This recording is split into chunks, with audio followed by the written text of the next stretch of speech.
Lettre ouverte pour pardonner. Le pardon ne fait pas oublier le passé, mais il élargit le futur. Au cours de notre vie, nous croisons et rencontrons une quantité considérable d'individus. Certaines de ces personnes sont faites pour rester dans notre vie, tandis que d'autres ne sont que de passage. Parmi ces individus, certains se distinguent par l'amour et la bienveillance qu'ils ont à transmettre, alors qu'une poignée d'entre eux préfèrent propager leur côté malsain et maltraitant. Il peut parfois être difficile de comprendre pourquoi certaines personnes réagissent comme elles le font, mais à mon sens, il n'est pas possible de comprendre et surtout ça n'est pas bon. Ça n'est pas bon pour nous de s'interroger sur ce type de comportement et davantage lorsque ces derniers ne sont pas alignés avec notre état d'être. Nous ne pouvons pas tous rayonner de la même manière. Nous ne sommes tout simplement pas tous connectés au même canal de vibration.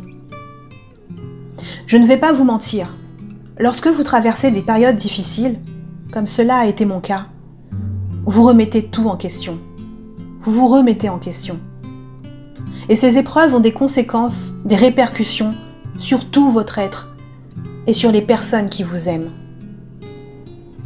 On peut comparer ce phénomène à un séisme tel qu'il engendre des répliques par la suite. Des répliques tout aussi dévastatrices que les premières secousses, surtout quand cela s'étend sur la durée. On dit qu'il y a toujours quelque chose de positif à tirer d'expériences négatives. Cette phrase a été difficile à assimiler et à accepter au départ. Je ne parlerai pas ici d'être reconnaissant, ça n'est absolument pas ça.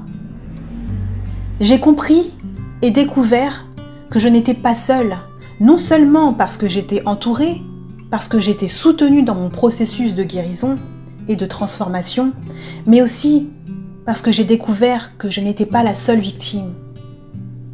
D'autres gens souffrent, d'autres gens autour de nous souffrent.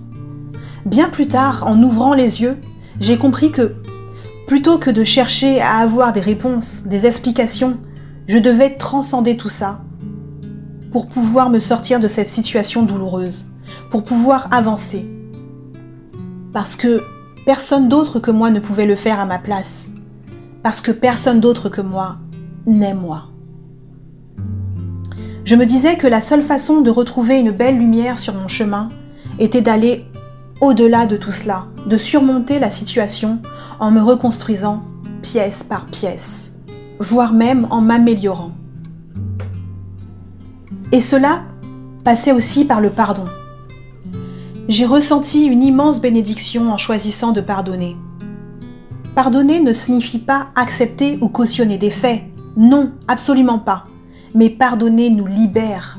Ça nous libère du passé, ça nous libère des croyances limitantes et ça nous permet de nous révéler par la suite.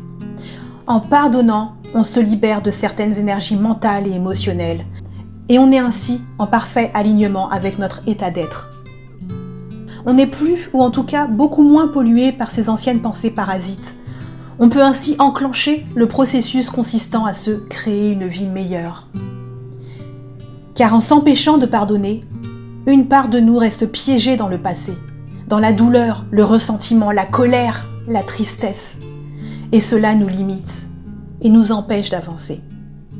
Je me pardonne aussi à moi-même pour toutes ces souffrances que j'ai pu faire endurer à mon corps, mon esprit, mon âme avec le stress, les insomnies et tout ce qu'il a pu subir.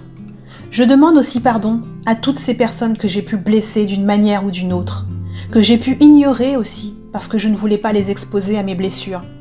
À un moment précis, je me suis posé la question suivante.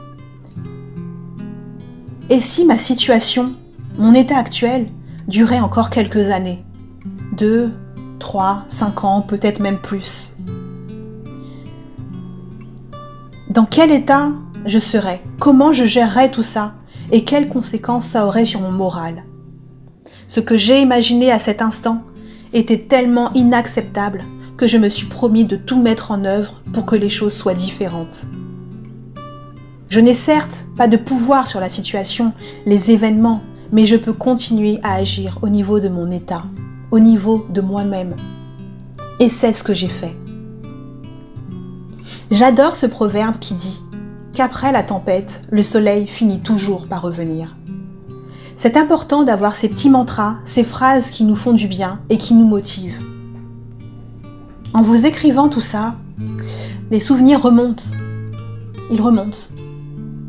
Mais je suis apaisée à présent. J'avance. J'ai acquis de nouvelles connaissances et enseignements que je souhaite transmettre à présent. Certaines personnes ont besoin d'outils pour les aider à regagner confiance en eux, à gérer leurs émotions, leur stress et également à mieux dormir. Ces domaines ne me sont pas inconnus, car ces états m'ont accompagné pendant un long moment. Certains d'entre eux tentent de revenir de temps en temps, mais à présent, je sais mieux les gérer. Je fais partie de ceux qui croient fermement qu'en aidant les autres, à travers ses partages bienveillants par exemple, mais aussi à travers son métier, son expertise, un accompagnement, on s'aide également soi-même. En aidant les autres, on s'aide soi-même. Nous sommes en quelque sorte tous liés. La vie continue. Le soleil se lève et se couche chaque jour, et la terre continue de tourner. Et nous-mêmes, nous sommes en constante évolution, et heureusement d'ailleurs, car sinon, les choses seraient figées. Alors n'oublions jamais que tout est possible. Un avenir meilleur et radieux peut se dessiner pour chacun d'entre nous. Si vous m'avez écouté jusque-là, prenez bien soin de vous.